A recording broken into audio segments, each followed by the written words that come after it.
Hello and welcome to Absolute Game Off. Nerd!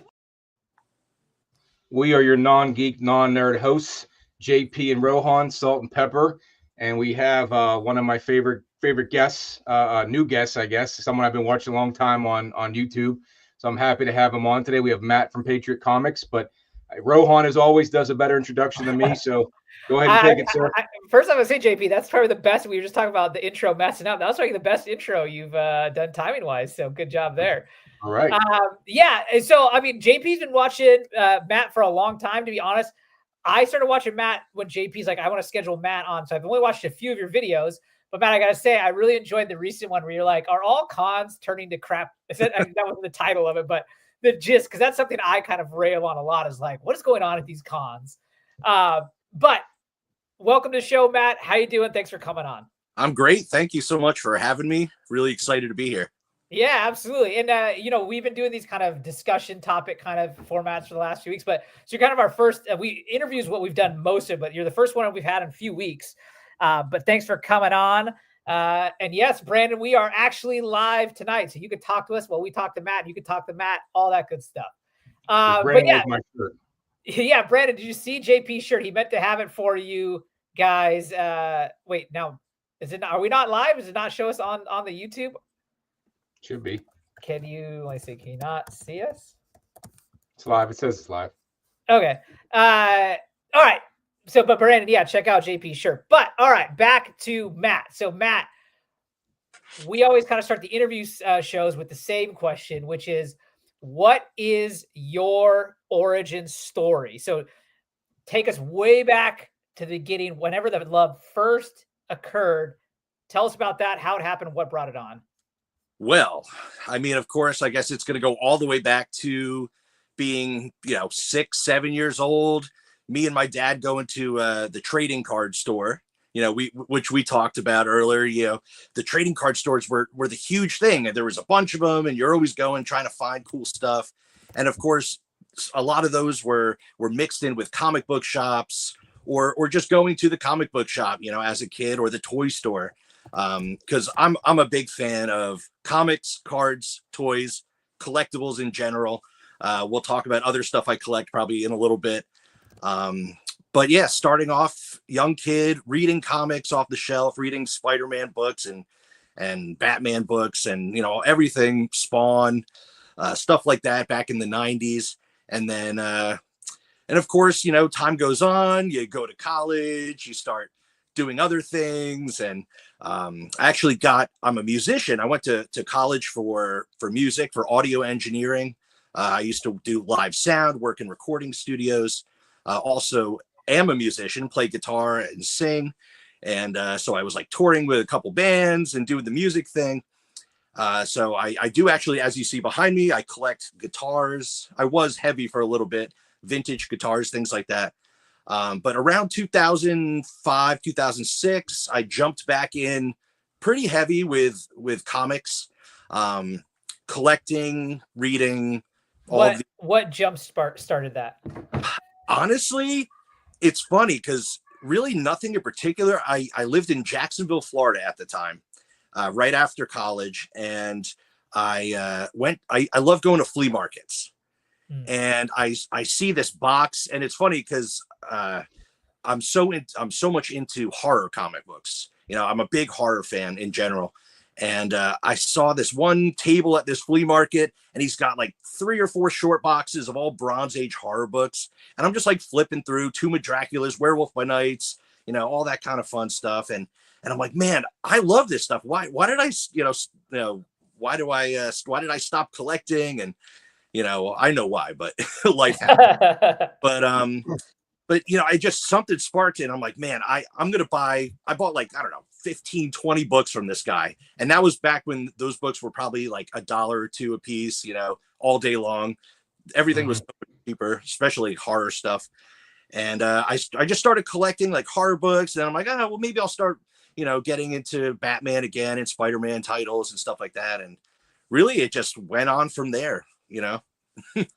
Nice. So again, I said we get to this show, but obviously I was expecting there to be like a lot of love for Captain America with the name. Patriot, and then like your logo is the Captain America shield. So how does that fit in the story All right. here? So, well, I am definitely a Captain America fan. I really like Silver Age Cap stuff and Bronze Age stuff. But really, the story and the name comes from of course, like I said, I'm into a lot of collecting. I was also big into coin collecting. Actually had a YouTube channel for about 3 years called the Patriot Coins and Collectibles. And so I was doing a YouTube channel for like almost 3 years, and I did it. What years are these? What years is this? Right before this channel. So for my current channel, so 2016 to 2020, maybe something like that. Yeah, because I started Patriot Comics around 2020.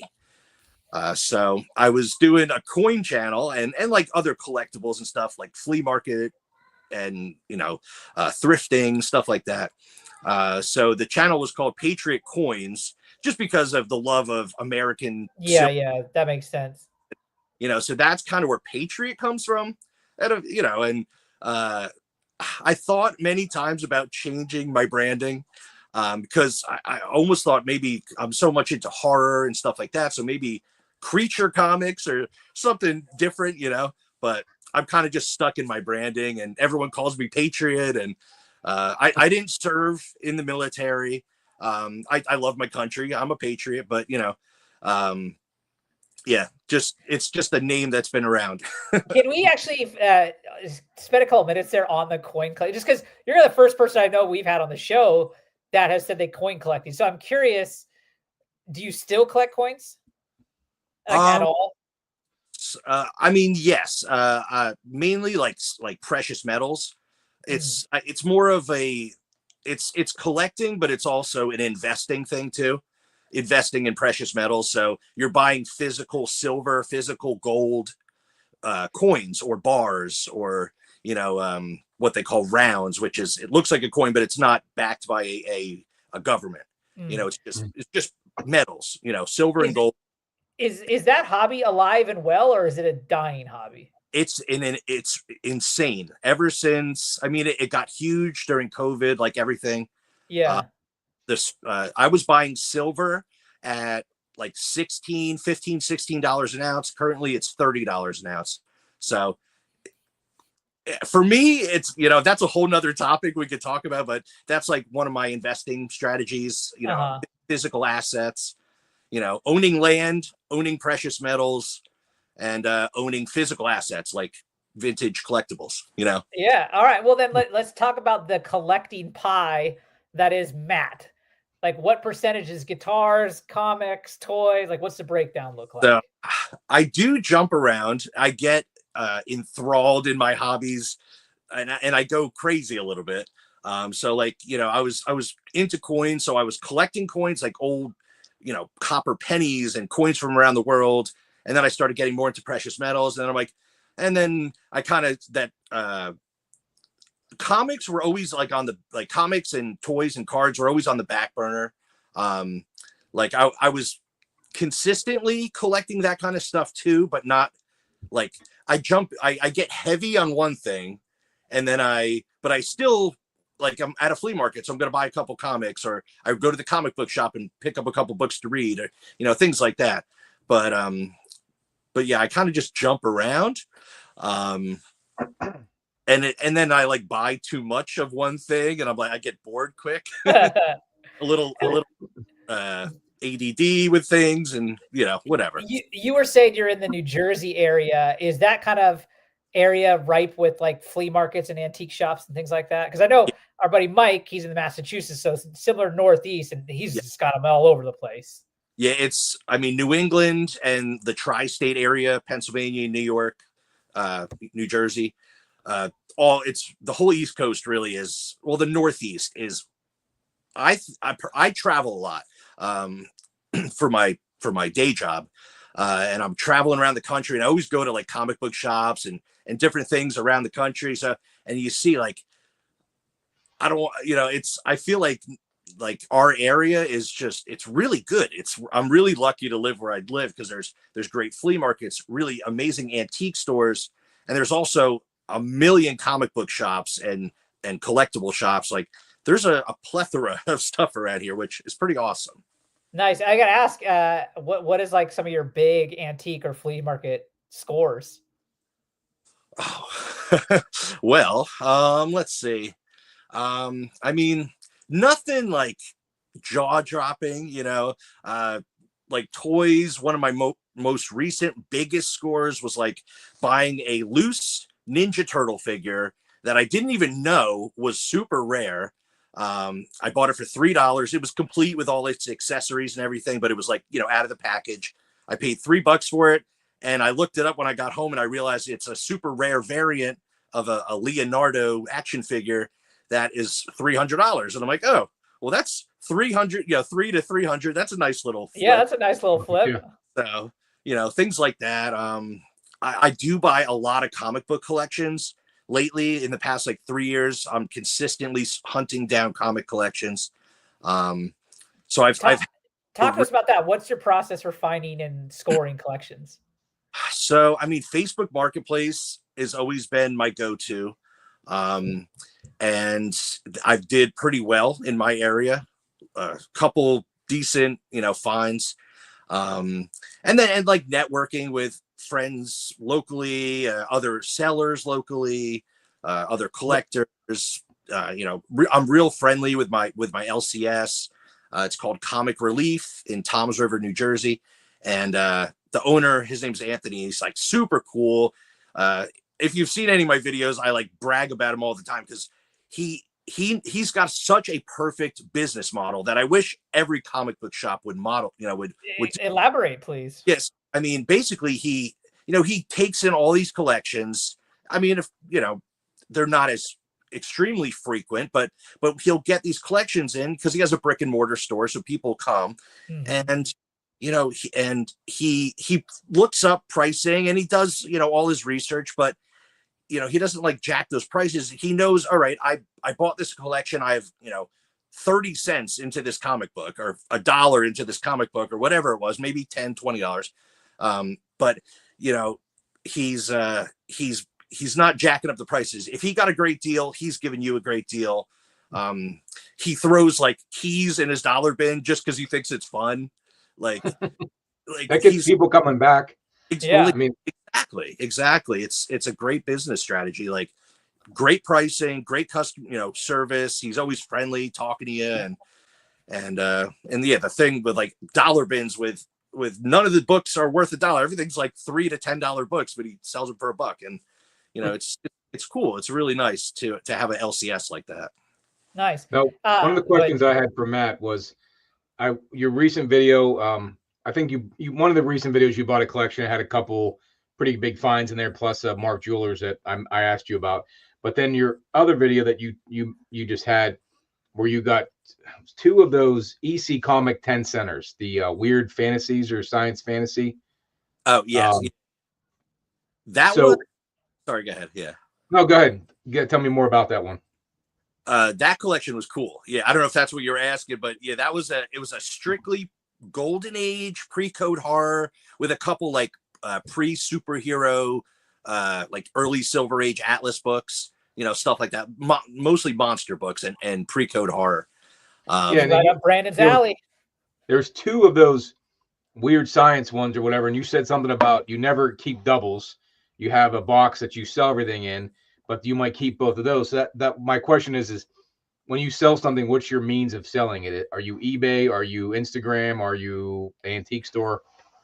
Well, I do have a Whatnot channel that I did for a while. I was having shows and then I kind of stopped for a few months. And then, but lately I've been doing a little cleaning house, and I ended up, I actually sold like, I don't know, 8 short boxes worth of books in the last 2 weeks. Just I had like multiple shows on Whatnot and I was selling stuff.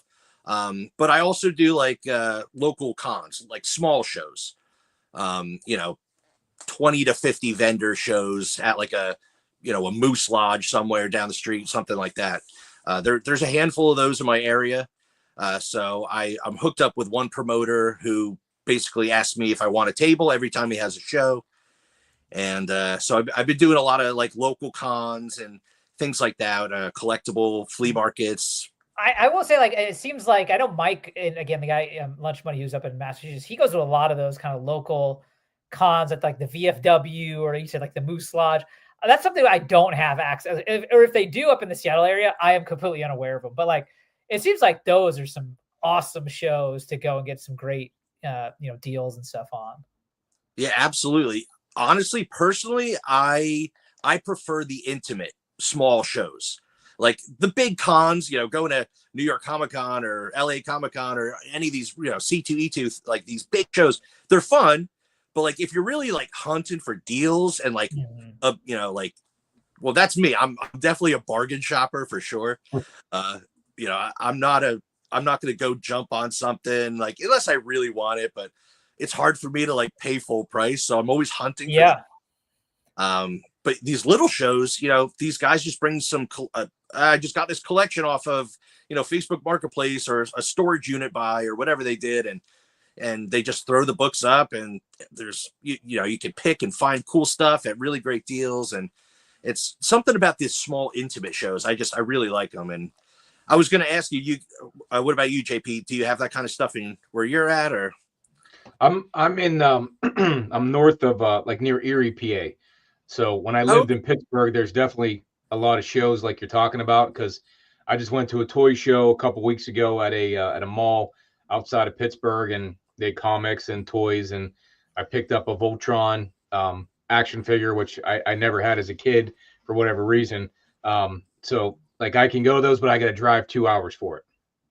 So I have a ton of antique stores that I see on my travels that I do for work. So within an hour away from me, I can hit antique stores and maybe a couple LCSs. But for the most part, like any big show is going to be a 2 hour drive, 3 hour drive to Pittsburgh or up to Buffalo or Cleveland. Yeah. Yeah. I'm in South Jersey. I'm about 15-20 minutes away from Atlantic City.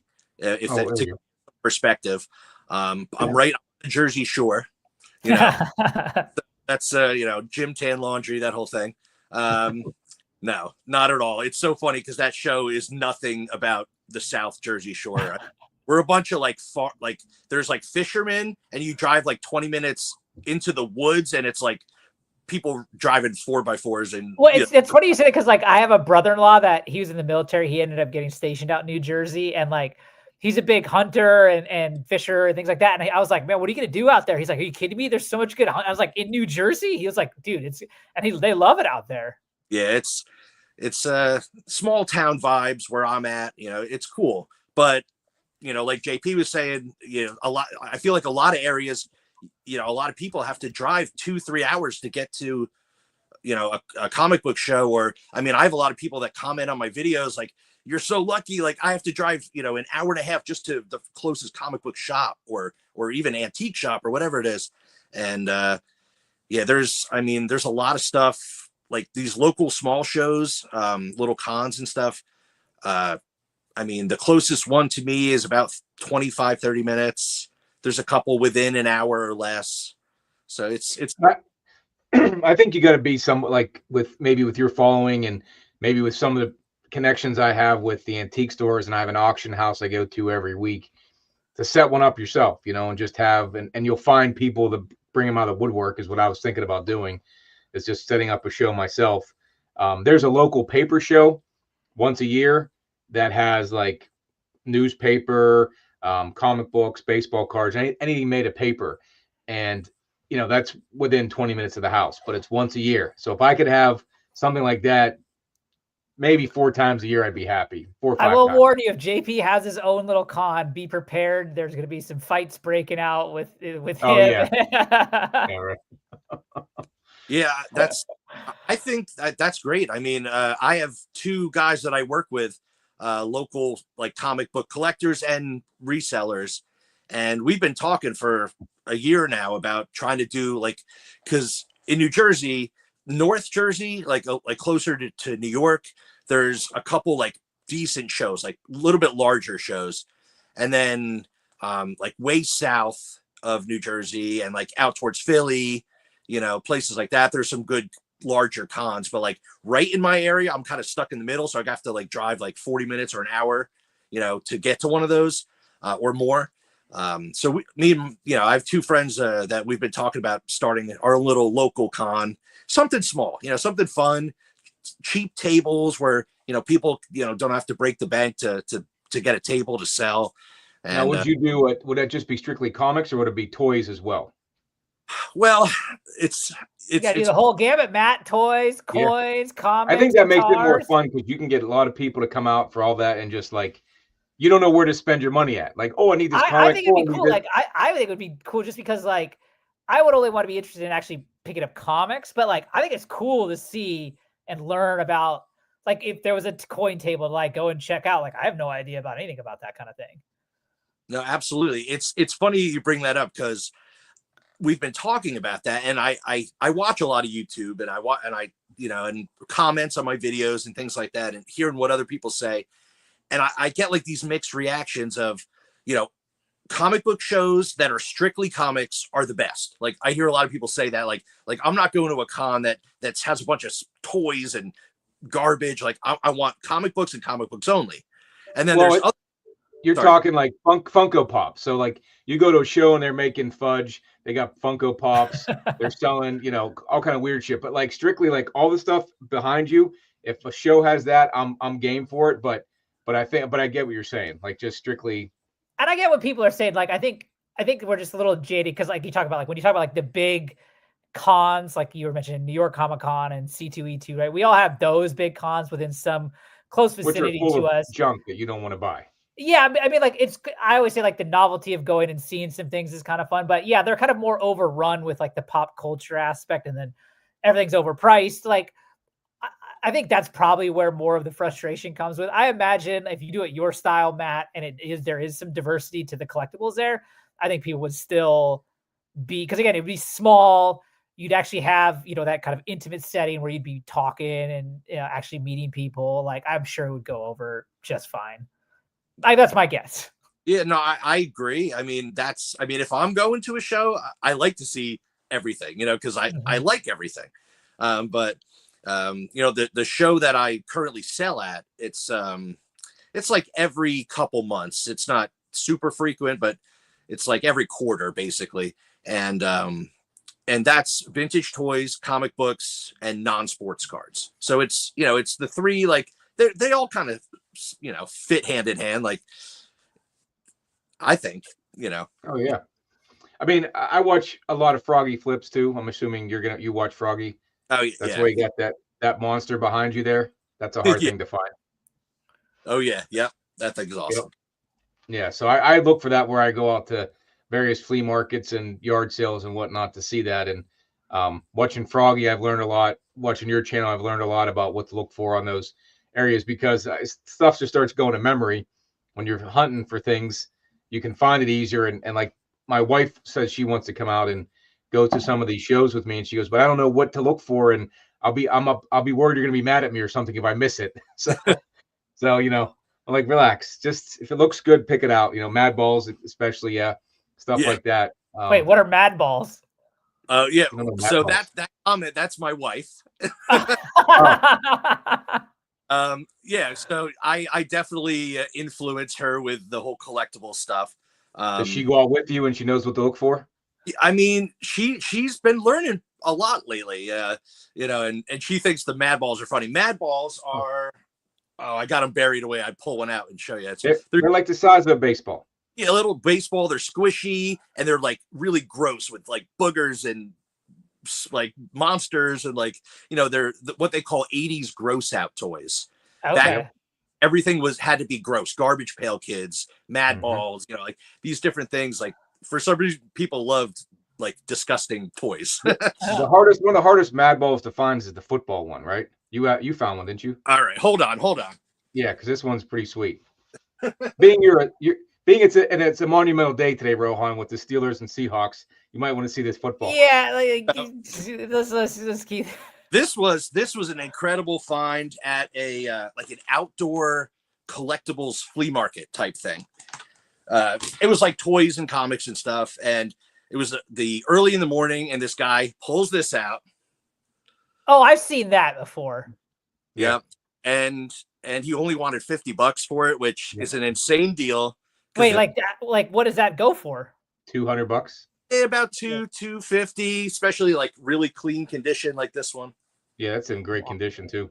But they made like a basketball and a soccer ball, but most of them are baseball size.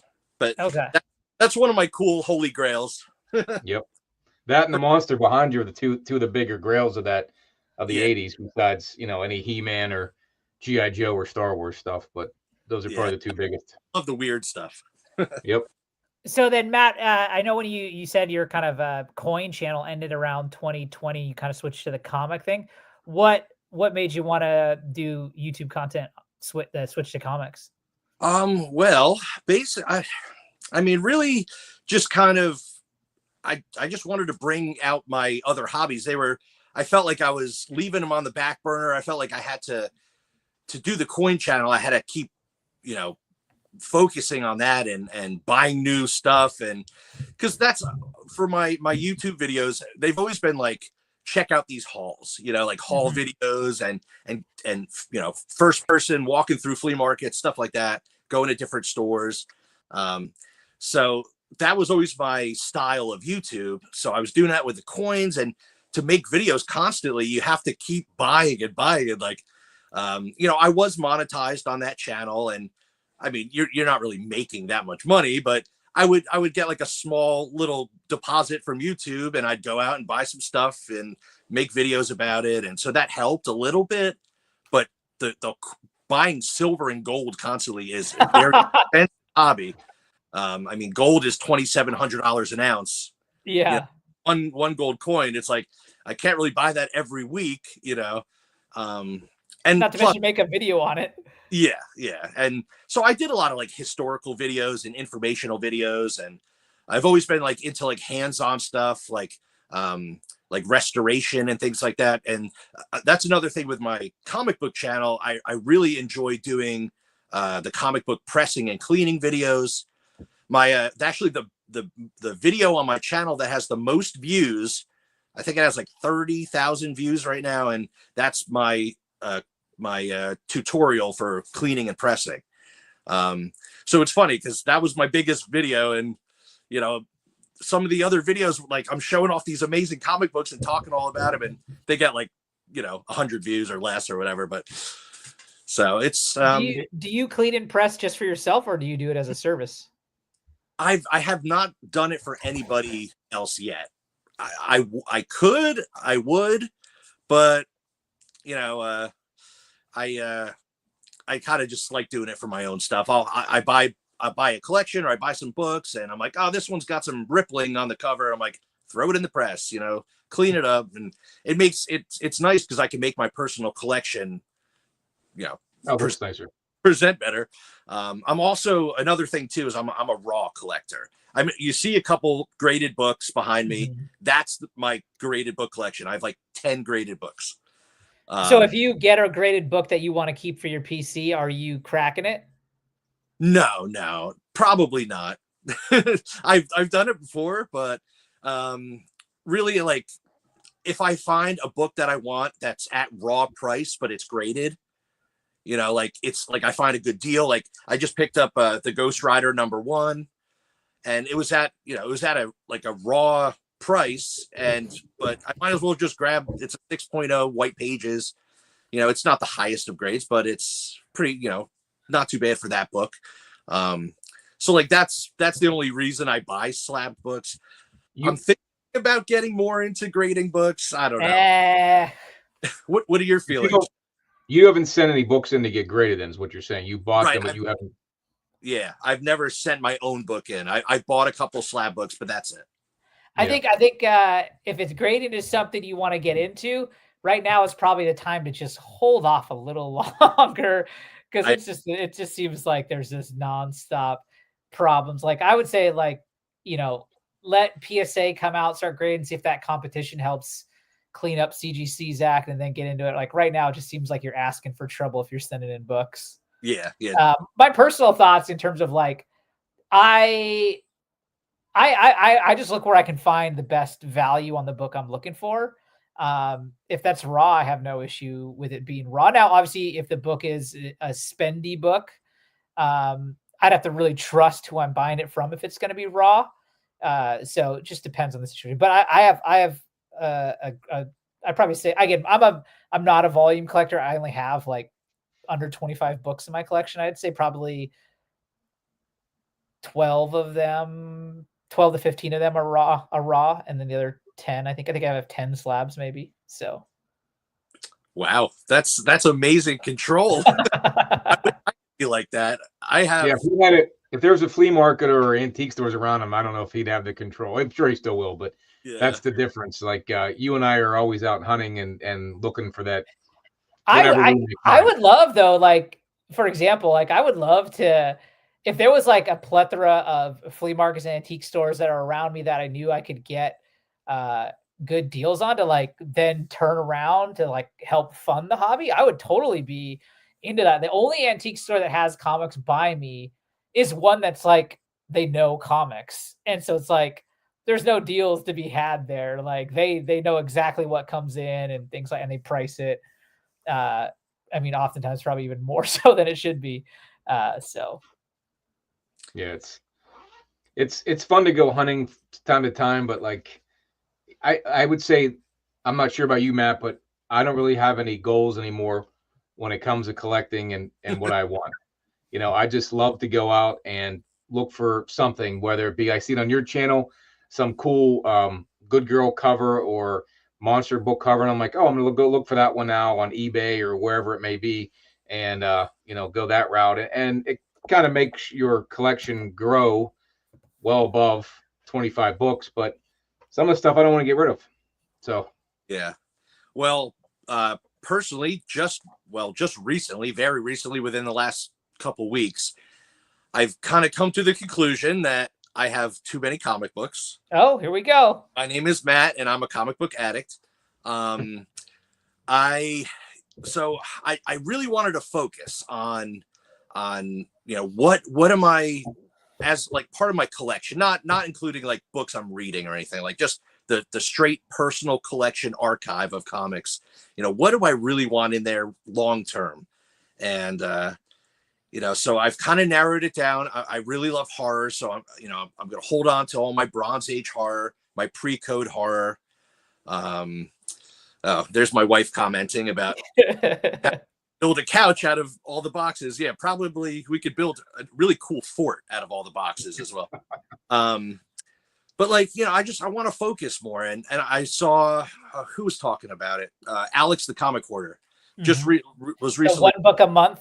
Yeah, that's a really cool strategy. Like, instead of because I've always been like the dollar bin guy, like I'll fill in a short box every time I go to a comic book shop because they had a dollar bin. It's like, do I really need to buy 150 comic books every week?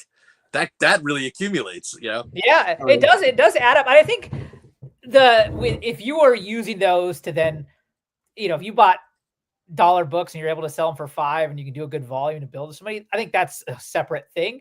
Sure. But yeah, like if you're buying the 150 a week and you're just like hanging on to them, like that definitely builds up. yeah, but the whole thing with the dollar bin or like I've been lucky with the auction house near me had a collection that they let me go through first and sort of pick out what I wanted, and he gave me great prices. Plus an antique store did the same for me, and so like some stuff I put on eBay right away to sell, and other stuff I'm like, I'm not going to come across this again, or I got it for pretty cheap, I might as well keep it.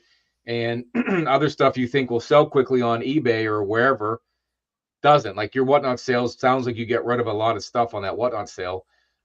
But I may not have that same luck on eBay. It just depends on the price and who's out there looking. So some stuff you think you could turn these dollars into 5 or 10 may sit for a while, right? Unless you can get a pretty good audience like whatnot maybe. Yeah, absolutely. Yeah, I mean, I'll sell on eBay as well. I have an eBay store, and I'll throw like some bigger books, more key oriented books. on eBay. The Whatnot thing is it's a crazy thing. Sometimes it's really cool. Sometimes it's kind of a nightmare, buying and selling. But it is a good outlet for moving volume, because I'll have a show. I'll have 300 books, or no, yeah, something like that. I'll do like 300 listings. I start everything at $1, even if it might be like I got a collection with a couple nice Bronze Age X-Men keys in it. Days of Future Past and a couple other cool books. And I started them at $1, which it's risky, it's really risky. Yeah, you got to have a good number of people in there to kind of bid it up. Open for the best. But typically people are pretty cool, and they're, if I guess it depends on your audience. If there's like 2 people in the room, you probably don't want to start $100 book at $1. But I had that last show. There was like 30 people in the room. That's a good number of people in your show, I'd say. So it was decent. It was pretty good. And I probably could have sold it on eBay for, set $80 or something. And I might have sold it on Whatnot for like 60, but net out the same. Sold it quick, and I sold 200 other books at the same time, and I moved an entire collection in one show. It definitely seems like, because I was talking to Spro, since he's a dealer now, is like, he'll do like an elite sale, and when you're on elite, you're going to be kind of trying to bringing out the heat, right? Some bangers that are going to go, but like when you buy a collection, right, there's going to be a lot of just kind of run filler or whatever that. And so I was asking, I was like, what is it going to be your avenue to kind of blow through that stuff? And I was asking him about Whatnot, because it seems like that's kind of like a perfect way to do it on Whatnot. Like you can have like just like those cheap book blowouts, and you could really just pump through a short box in quite a short amount of time. Yeah, absolutely. I wanted to ask you, so you're talking about consolidating down. You'd mentioned keeping your pre-code horror, Bronze Age horror. So is there no superhero love kind of when you think about like that long-term PC? Yeah, no, there definitely is. My new, like, part of my newer collecting strategy, like I was collecting a lot of Bronze Age Marvel. Mm-hmm. Doctor Strange and Avengers. I mean, really everything, Thor and Iron Man, like just all the superhero stuff, because it's fun. It's great artwork. They're goofy stories, some really good stuff too, and Silver Age stuff. I'm a big fan of vintage. Anything like older, and it's just got like a cool historical vibe to it. I just like old stuff. But I like the older comics, Golden Age stuff. But I do love superhero stuff. But I've always been like the weird superhero, or like not weird, but some people like, who's your favorite hero? And everyone will say, well, Batman or Superman or Spider-Man, or the Flash or something. And I'd be like, oh, I like Punisher and Ghost Rider, like like stuff like that. Like I like vigilantes and anti-heroes and stuff like that. And so there's definitely superhero love in the PC. Silver Age Spider-Man books, I mean, they're great stories, great artwork, but they also hold their value over time very well, stuff like that. Like better key books, Iron Man #1, Submariner #1, just like, the classics, Wolverines and early X-Men stuff. I love all that stuff. I absolutely love it. Okay, sorry, go ahead. I cut you off. No, I was just going to say, so that stuff will definitely stay in the PC as well. So do you have an ASM 129 then? First Punisher? It's funny, I don't have a 129 yet. I've never owned that book. I want one. I really want one, but I don't want to spend all that money on one. I'm hoping one pops up in a collection soon. Yeah, hopefully you should buy. If it doesn't pop up in a collection, now's the time to buy it, because it's the one dropped. I bought 2 years ago just got cut in half. So I'm salty about that shit pretty good, but still never gonna get rid of it, so it doesn't matter. It's a pretty decent buyer's market right now for certain books, which is nice. Yeah, for sure. I was gonna ask, do you ever, with the multifaceted collecting hobby you are or have, do you ever like cross-pollinate? Like, for example, if you were to go to an antique store and find that a Mad Ball for $10 and you turn it around for sell for 200, would that money go towards toys, or would you be like, oh, I'm gonna use this towards comics? Like, how do you kind of decipher that? Absolutely. It's cross-pollinating on a consistent basis. Absolutely. Okay. Yeah, I mean, yeah, I'm buying toys, I'm buying comics, I'm buying whatever. I mean, I might sell some vintage toys and then take my wife out for a nice dinner, you know. Yeah, So it's like I mean, I traded a steak and lobster, but whatever, you know. that's what I would think about. Like, if I had a little bit more time, or at least put in the effort to, it'd be fun to like, because like when you like JP said, you could have a hard time selling comics because you like them all or something like that. But if you could learn about like a different hobby and then use that to fund the hobby you love, like that'd be a good way to do it. Absolutely, yeah. No, you're absolutely right, and that it's nice to, like, if you're kind of into something, or or have good knowledge of something, but maybe you don't really want to collect it very heavily.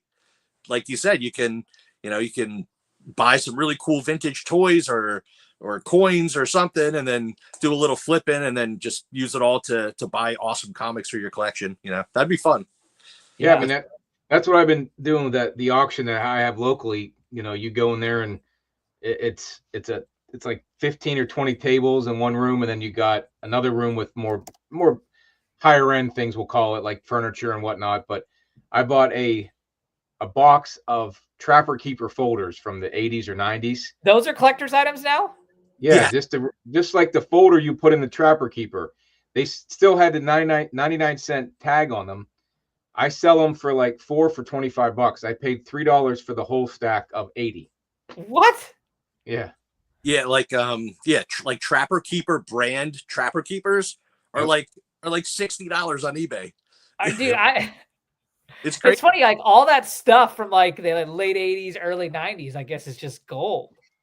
Absolutely. I mean, anything now that people our age are starting to, get older, we're starting to have some adult money, we want the stuff from our childhood, we want to feel nostalgic. And I bet like if Trapper Keeper, I know that I guarantee this would be like, I bet like if you were to find like a cachet of those, like, do you remember those like starter jackets from way back in the day? I bet those would go for good money on like eBay. Oh, absolutely. Yeah, there's a huge market for that stuff like that too. Yeah. Yeah, here's the Trapper Keeper. Oh, that's cool. Funny. So you sell 4 of those for $25? Between 20 and 25. On eBay? Yeah. Oh man. So they still have the tag on them over here, 99 cents it says on them, but they're just a 3-ring, just they even smell vintage on them too. So, I mean, you never know what people are going to go for, and sorry I had to walk away, but to find that, but there's all kind of stuff that if you're hunting and know there's some value, you can definitely turn it into something like that. Mad Balls football, you paid $50 for it. If you didn't really care for it, you could sell it for 200 and then start to fund that Punisher first appearance of Punisher. Yeah, and there we go. If you find a extra large Bulls starter jacket, Brandon is in the market. I had that thing back in the day. I wish let me go. I grabbed something else I did find back from home. Yeah, Christopher, the pullover, right? That's like the zip to here. Those jackets were the bomb. I never had one personally, but I loved them. I had a Charlotte Hornets. Dude, I was just gonna say, like, the Charlotte Hornets one was like one of the sickest ones. It was the colors. My leather jacket back in the day. Oh man, look at this. That's great. Remember the 8-ball ones? Yeah. So this was like the same type of concept, except since I did martial arts, I got this one. So this was my cool little jacket that still fits me, but doesn't look right these days. But yeah, no, the Charlotte Hornets jackets were sick. Yeah. I had to have one. I had one, and I for some reason I loved the Hornets at that time. Muggsy Bogues. I mean, like, yeah, Muggsy Bogues. Larry Johnson, you remember, was Grandma Ma? Like, it was, yeah. So which one are you talking, the pullover one with the zippers on the side? Well, yeah, the button one? It was a pullover because like the zipper, there'd usually be like a big chest pocket or like belly pocket. So your zipper would only go down to like halfway. So they were all pullover. But but they were like bright and like they'd have like a big bright logo on them. Like a Hornets one would be like white, teal, and purple. Yeah, it was. Right? Yeah, like they were sick though. Yeah, like a hoodie. Is that what Mon's looking for? Is that starter jacket, or the ones like I had the ones with the gummy wrist and the gummy bottom, and then it was like a button, almost like a Letterman, except it was. Oh, it was yeah, I know button. what you're talking about. Yeah, I'm sure those are still probably pretty popular too amongst like the hipster crowd as well. Yeah, I think all of those vintage kind of clothes are probably all pretty popular. But yeah, that's, you go out and someone's throwing that stuff away, or at a flea market, vintage clothes from the 90s. I mean, I sold I had these Bill Cosby sweaters that I would wear back in the day. I actually wore it as a Halloween costume. I had like a name tag that said Bill Cosby on it. And I could sell those things for 50 or 60 bucks, which is what I paid for them back in the day. Yeah. So they lost no value, I mean, I remember my parents, they're like the type of people that they just don't throw stuff away. So like it just gets like moved upstairs. And I remember we like moved them into this new house and we were like, you got to get rid of this old furniture. And like, I was like, just call one of those dump truck services that just come and haul your junk. And my sister-in-law was like, no, she just started putting it on eBay. Dude, they were selling like for crazy. I was like, what is going on? What were they selling? It was like those like, do you ever remember like in the late 80s or 80s, they had those like those old couches that would have like yellow flower patterns and stuff on them. Do you know what I'm talking about? We had like a couch like that. She sold it for like $500. And she like posted it and like it sold like in minutes. Yeah, it's really funny. There's markets for all different, anything like nostalgic that from back 80s, 90s, everyone's buying that right now. That's and if you have an eye for certain things, I mean, I like watching Froggy Flips and then watching just like random like flea market flipper people. You kind of just learn different things, and I love researching like what's popular and what sells really well, like in all different markets. Like clothing and toys and things outside of just comics and cards and toys, and it's a lot of fun. I mean, it's interesting. It's a fun hobby. Oh yeah, I mean, it's in a couple months, whenever flea market and garage sale season come back, I mean, I don't have great luck, but I do find stuff I can flip. But I'm hoping to find like that garage sale Batman 1.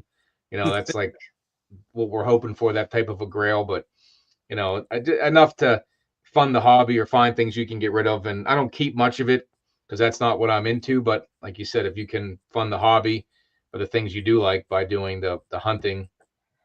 So Matt, I want to ask, since Lindsay's been with us here in the comments, is she kind of your partner in crime and all of this, or how involved is she on the collecting side?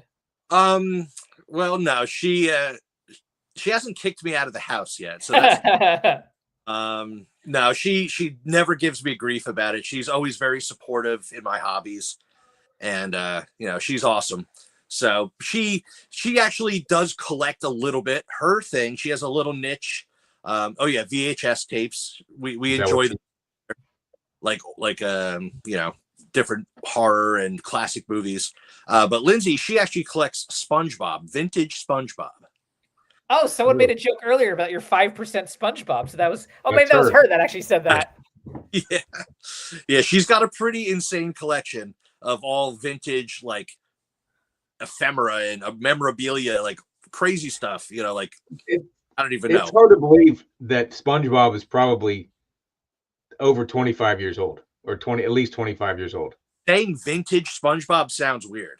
I know. I know I was watching it before I had kids, and that was at least 20 plus years ago. Yeah. After a night of drinking, I get up on Saturday and I watch SpongeBob because it was like, I'm just like chilling out, trying to wake up and whatnot, and it'd be on. So it's a great show. It's like watching Family Guy. Good show. It really is. It really is a great show. It's not even for kids. It's but yeah, no, she's super cool with everything I do, and she's very supportive. So I'm definitely lucky. Once in a while when things start to, she sees like, oh, I just brought home 12 short boxes worth of comics. She's like, where the heck are you going to put all this stuff? I actually ended up getting a pretty large storage unit as well. So I have a 10 by 10 storage unit full of comics and toys and all different stuff. Plus I have my man cave here. So then let me ask, going back, you said like you decided to focus a little bit more. How is that going to guide your kind of future collecting habits? Yeah. So yeah, I really, as part of my personal collection, I really want to tighten it up. You know, I felt like it was all over the place. You know, I had boxes of indie stuff and boxes of Bronze Age and boxes of Copper Age, and I feel like it was just very all over the place. And I just want to focus on what I like really, really love, which is, you know, like I said, like horror stuff, Silver Age, Golden Age, and then just like a small collection of you know, stuff I like to read, or nostalgic books like some Copper Age and Bronze Age stuff. And so I'm trying to move out a lot of my bulk, and as going forward for buying, I think we were talking about it before, you know, like buying, digging. I love digging through dollar bins, and I love like hunting deals. So I'll definitely still be buying stuff, you know, whether it's to make a YouTube video about, or something that I could flip, or, you know, put into. I do a lot of these shows and everything now, these local cons and this whatnot shows. So I do want to keep building inventory for sales, which I'll you know, consistently do. But as for PC, I want to almost do like what Alex, the comic hoarder, was kind of saying, where, you know, maybe I really like, I want an ASM 129 like so bad. Why did I never save my money and buy one yet? Like, I don't know. Like, so lately I've been doing it, and I'm not buying a lot of, you know, smaller books. I just picked up the Ghost Rider 1. I just picked up it's up here, All-Star Western number 10, the first appearance of Jonah Hex. So nice. like Jonah Hex is my favorite DC character, him and Swamp Thing, which is, it's like most people say, oh, Batman or Superman or Flash or Green Lantern. What is it? You're the first Jonah Hex to tell us. What is it? What's the allure to Jonah Hex for you? Just I love Western. I've always like used to watch like the old Westerns with my grandfather, you know, on a little TV in his kitchen, like when I was a little kid. And I just, for some reason, I just really like that feel, the whole cowboy thing. And, but then like Jonah, that pickup, was that in your most recent video, the con video? Yes. Okay. Yeah. Okay. I was gonna say, wait, I just saw you get that, I think. Yeah. Yeah. Just recently picked it up. I actually bought that one off eBay just because I found a decent deal. But like, yeah, so like I'm trying to get more of my grails. Right now, I'm really focusing on trying to find a House of Secrets 92 for Swamp Thing. So that's on my list. That's what I'm hunting. I feel like that's going to be I mean, you could definitely find it, right, to get it for a deal. House of Secrets 92 is like, if I had to pick 5 books that I feel like are books that are just so freaking hot, House of 92 or House of Secrets 92 would be on that list. Like, it's just a book you see. It comes up on an IG post. It comes up in a claim sale, and it just goes. Unless, you know, if it's priced appropriately, it's gone. Like, people are just, everyone is into that book. And I just got that book in the last year. I'm not a Swamp Thing fan. I'm not a horror fan. I mean, I appreciate it, but like, that book is just so awesome. I wanted to get one. Yeah. Yeah, absolutely. I mean, yeah, so I'm just trying to save money now and build it up to buy these cool grails, you know, that I've always. What are some of the other grails besides the House of Secrets 92, ASM 129? What are some other ones? Just curious. Trying to think. Let's say. Like, I imagine you probably want that whole kind of pre-code gamut of like, yeah, 22 and all those good ones. Yeah, like I would love some of those like really classic, crazy covers of like crime suspense stories and you know, those old pre-code things. Trying to think what else really is on my, like, I really want a Marvel Spotlight 5. Mm-hmm. You know, like, so I mean, I would love the superhero keys too, but a lot like a, you know, I would love an AF-15, you know, absolutely. Yeah. I would really love one, or like a like a Fantastic Four #1, you know, like there's books that I would love to have, but it's like, do I really want to dive that deep into them? Because honestly, I don't have anything in my collection that's worth like a lot of money. Like I'm a bargain buyer, and I'm on a budget, of course, So it's like I'm not buying $12,000 books or really anything over really like $1,000. Like the most expensive book in my collection is a pretty high grade copy of Vampirella #1. It's not even a comic; it's a magazine. Right. And that's the most expensive book in my collection, which is probably around $1,200 or something, or $1,000. Now, and is it just the fact that you don't want to, like budgetary wise, you just want to spend that on because it's a comic, it's paper, or like, like if money was no object, let's say, would you buy it? Probably yes. But do you feel like you're putting a lot of money into something you don't know what would hold the value, or is it just like it's a good question, because honestly, I feel like probably just I just not at a point where I really can dump that kind of money into a investment. It's funny that though when I hear you say that, but then like earlier you were like, if I can go to the dollar bin dive and buy $150 books and do that once a week, like, I mean, you think about that for a month, like, $600, right? So it's like, I always kind of wonder, like, people are okay spending, let's say, $1,000 on 100 books, but not $1,000 on. To me, like, it's kind of one and the same in the way I look, provided you're not doing the $1,000 book every week kind of thing. Right. Every $1,000 or more book we've bought is lost fucking value. All again, like they're saying, if I buy $1 book, I can sell it for $1. Again, I think though, I like sell 1,000 of them, but that's the difference. This is a volatile hobby. If you're okay, if you're gonna go for big books, like you're gonna be okay. Like again, the market goes up, the market goes down. Like it's just part of the risk you take. Yep. But you say that you don't buy them for the investment, so that wouldn't matter then. So it doesn't matter what it's worth. You're just buying because it's a piece of history. That's why you want it. I think though, even if you're going to do that, right, you want to buy a book that you love, because when it does lose money, you still want to be happy with it, right? And again, tastes evolve, and if you no longer love the book, by all means, use it, sell it to get to the thing you love next. It's just an interesting conversation, I think, always when I hear like, I'll spend $100 a week on a lot of books, but I don't want to spend $200 on one book, kind of thing. So I just kind of like to dig into that a little bit. It's very odd to think like a lot of people do feel like, and I personally was doing that for years. Like, and then I think, but now I'm sitting here surrounded by a horde of dollar books, and it's like, well, what am I doing? Why did I do that? I probably because I love collecting, and I want everything. I just want a little bit of everything, and to enjoy, like, and to learn about all these different titles and research and read through them and enjoy the art and whatever.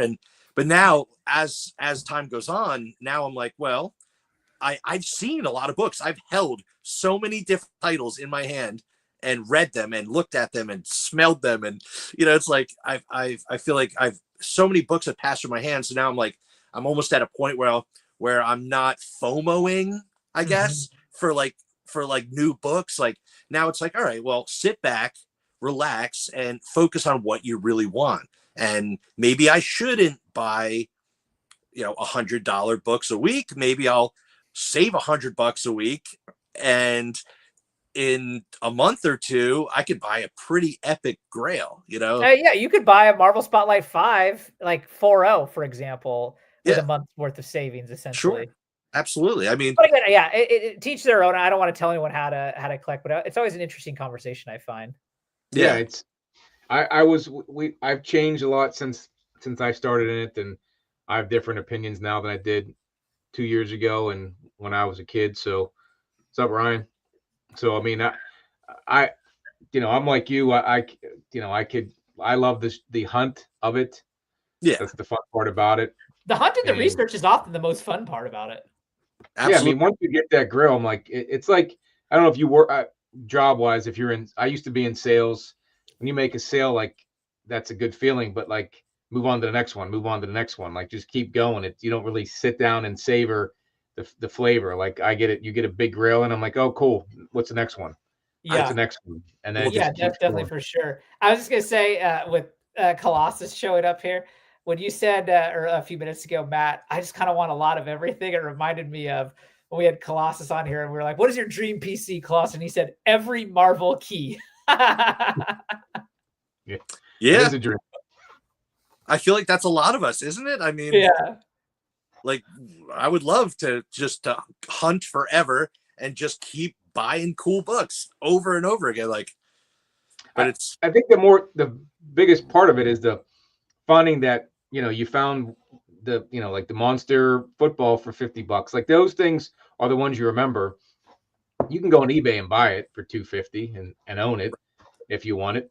But finding it, I think, is the cool part about it, and getting it for a hell of a deal.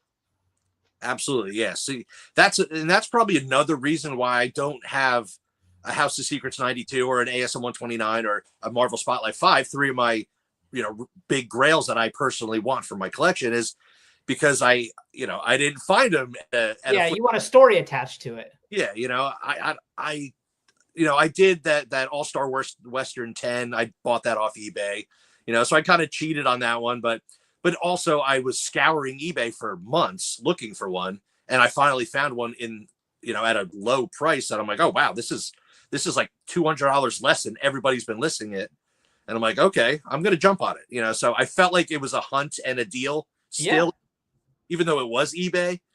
Like, I was still hunting eBay, I guess, but I mean, it's just like Brandon, Mon Comics, like his Mon stands for middle of nowhere, and that's what he talks about. He doesn't have the shops to go and hunt like he does, so he has to do his hunting is online. Absolutely. But yeah, it's like you were saying, JP. I mean, the thrill of the hunt is so much fun, especially just as a collector, and you like to get deals and you want to find cool stuff, and just the experience and the memories it makes, it's great. Yeah. I mean, it's about your childhood, and like, I didn't collect Silver Age books. I was a 90s guy, so a lot of my collection is 90s, just because that's what I remember. And I do like some of that Silver Age stuff, by all means, depending on the character, but the toys especially. Like, if you could find those old catalogs from J.C. Penney's and Sears, and just see, which those would go for good money too. You can't get those for cheap. A catalog for the Christmas. Catalogs are collectible? Yep, J.C. Penney, Sears catalog. You're probably $50 for a book. I had tons of them. My parents had them all over the place, because they would have the Christmas setup for all the Star Wars or G.I. Joe, and like, as a kid, you're like flipping through there, circling what you wanted. And that's part of the cool part of, you're not playing with them anymore like a kid, but you're setting them up like you have behind you, just those pieces of your childhood, I guess, is what they end up being, which is what nostalgia is. And that's what drives me, and I think Matt, to collect, is that nostalgia piece of it too. Rohan, you had the cards brought you back into that nostalgia. So that's, to each their own. But do you do anything else, Rohan? Like, any other collecting? I'm really interested in. So I got sidetracked a lot. I should say sidetracked. Like, I was really into it. But I've kind of now gotten back out of it on the card side of the hobby. But like, that helped me, using those helped me kind of fund a lot of the books I got last year. So now I'm kind of strictly focused back on comics, but I am looking a lot now also at original art. Now, obviously, the entry level to get into original art is crazy high, so it's a lot of looking. But that is something I want to like pick up a piece or two here or there. Nothing like it. Like, it's funny, like with original art, like there's have you heard of Comic Art Fans? Oh yeah. And so you can go down like the rabbit hole, and like, it's fun to just like look at a lot of that stuff. And like, there's a website that they sell a lot of original art, and it's the oddest thing. They don't put the prices on their internet. You have to like request the prices for each. And so like, I was just like curious 2 nights ago, and I like put a bunch in the basket, and I like sent the request, and like he replied to me like late last night. And like I think the cheapest piece that I requested was like $9,000, and like majority of it was like in the 20 and 30K, and there was a couple pieces I picked that were like 195,000. I was like, well, that ain't happening. Yeah, just swipe the card. Yeah. But it's just like it is really cool. Like there was a OAX was a con that just happened 2 weekends ago, and I've been this whole week I've just been nonstop watching videos of people that just were just filming their vlogging the OAX experience, because like, man, it's just really cool. I think to see some of that old vintage art is just super fun. It's super cool. What's up, Manu? I actually did so. Bringing up the cards, I was talking to Manu about this today. So last night, I showed these guys on the thread. My first, I guess we can call it my first published original art. Was so what brought me into Marvel were those 1990, 91, 92 Marvel Universe, Series 1, Series 2, Series 3 Marvel cards. That's the sets I'm talking about. So 1990 was the first set Marvel, because they've made cards prior, but they were all just reused comic images.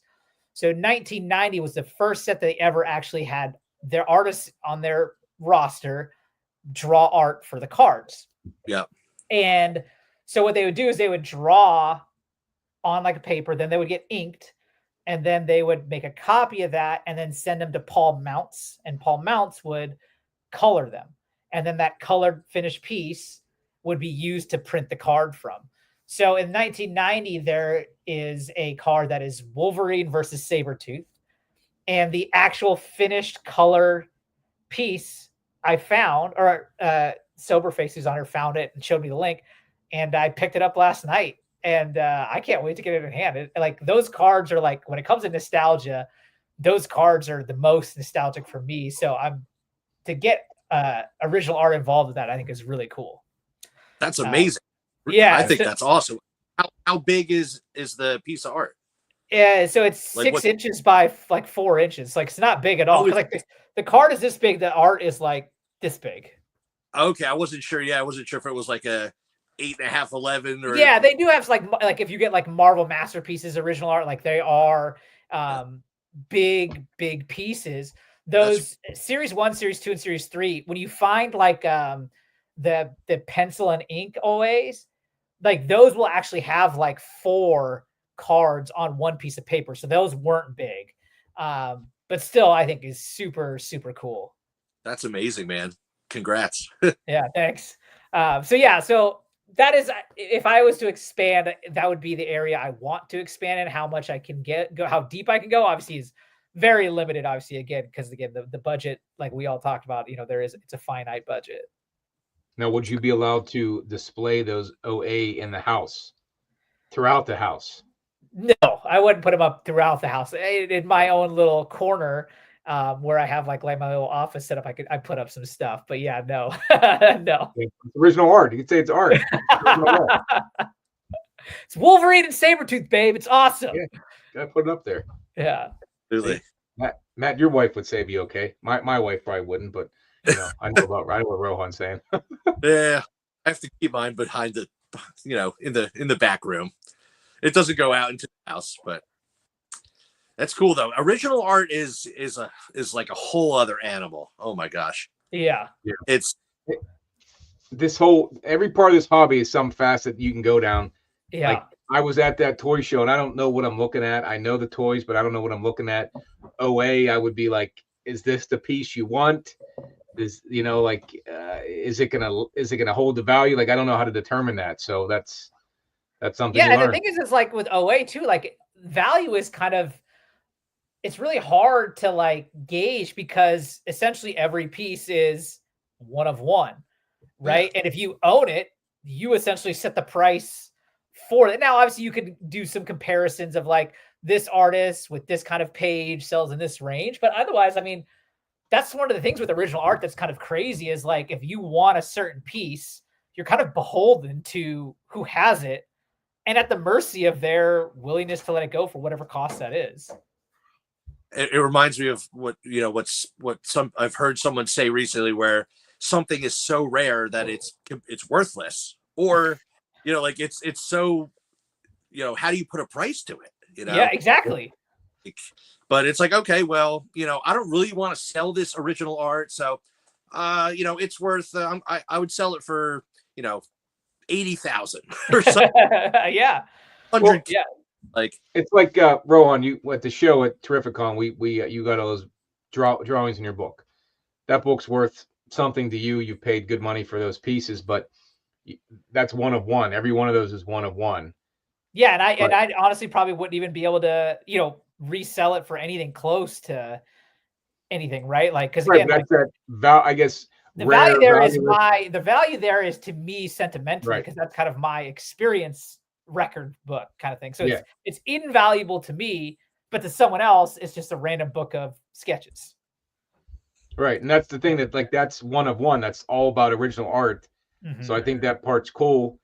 That should be worth more than valueless. But I get what you're like. That there's true. Like, people just, some things just don't have the value just because it doesn't have the demand for it, or there's, it's with original art. There's, I don't know what makes one more valuable than the other. Just piece wise, who the artist is, and if they do so much original art, there might be more to choose from, and then that just kind of yeah, I mean, like it's kind of like honestly like comics, like is the page from a key or is it not a key, and then like is if it's a Spider-Man book, is Spider-Man on the page, is Spider-Man doing something cool on the page, like it's like all the aesthetic things that you think about is what makes one page more valuable than the next page. Because like for example, like you could get a page that could have, if it's from a Spider-Man book, let's just say there are definitely pages out there that have no Spider-Man on them whatsoever.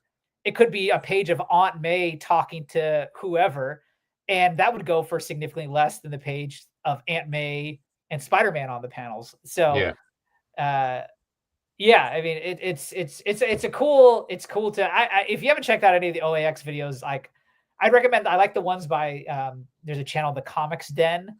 Well, I would say that those are the ones that I watched. Yeah, because it's just them vlogging and they're just going through piles of stuff, and it's great. Yeah. Now, one last thing. I know we're at our hour mark here, so I don't want to keep Matt too much longer.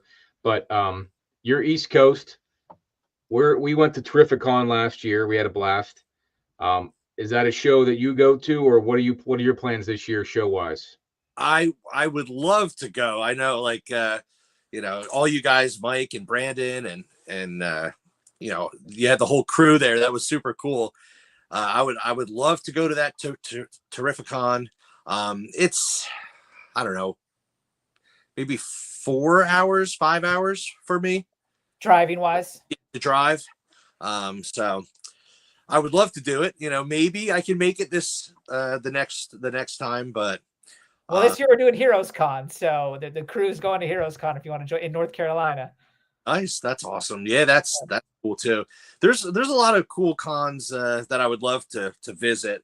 Locally, we have one called the Super Jersey Comic Expo, and it's like a Terrificon size show, with lots of artists, lots of vendors, mainly comic books, and like a little bit of toys. But that show is like pretty heavy on comics, which is cool. And a lot of artists and cosplay and all that stuff too. I know Lawrence, who was on here earlier, Mighty Comics, he's in New Jersey. He's talked about Garden State Con and King Kong comic show, I think. Great show too. Yeah, King Kong. Yeah, that's an amazing, really, focused on comics. There's a couple decent shows around here. Nice. So I'll probably be going to those. But yeah, some of the other ones out of state, I would love to go, but I haven't been any like out of state shows yet. Yeah, Terrificon was my first out of state show. I've only done like the couple cons that are in the Seattle area, but this was the first con I ever went to outside, and yeah, it was definitely recommend it. What's up, Daniel? Yeah, he made the trip too, but we're trying to get our organization around Heroes Con, so we're going to be scattered about, apparently, as it seems. But if you get down there, that'd be cool. And I might make it to New York. That one show in New Jersey, like 6 hours for me to get to Jersey, but it's just straight across the state. So Yeah, Western North and Western Pennsylvania is like a whole other state. Yeah, it is. I go to Philadelphia a lot, and not a lot, but more than I'd like to. So when I get out, if I get out to Philly again, maybe I'll go across the border into Jersey and see what's up. So absolutely, but, anytime I'll show you some cool spots over here. Yeah, definitely, that'd be awesome. But yeah, no, I appreciate you coming on. Rohan, do you have anything that you'd like to? Well, before Matt and I agreed that he'd take us out on a song with the guitar and some singing. Isn't that right, Matt? Oh man.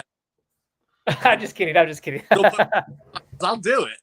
No. What kind of music we talking about here? A little bit alternative, grunge, metal. What are we looking at? Oh, well, I used to play, heavier stuff, hardcore rock and roll stuff, and nowadays it's more like folky, outlaw. He was telling me he does the like the wedding circuit, JP. So like all the covers and like shout. You got shout on the list. And... I do play. I play in a cover band now.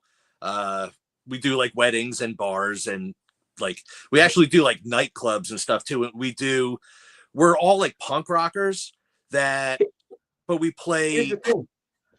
So we'll play like Taylor Swift, but like a punk rock version. It's nice. It's kind of funny. We do like we have a male singer, but he does like Whitney Houston and like awesome like R&B stuff, but it's like almost a little aggressive, like a little heavy, and yeah, it's different. It's cool. Well, there's a band that did the cover to the Cranberry song, heavy twist to it. So I mean, those can be well done. So yeah.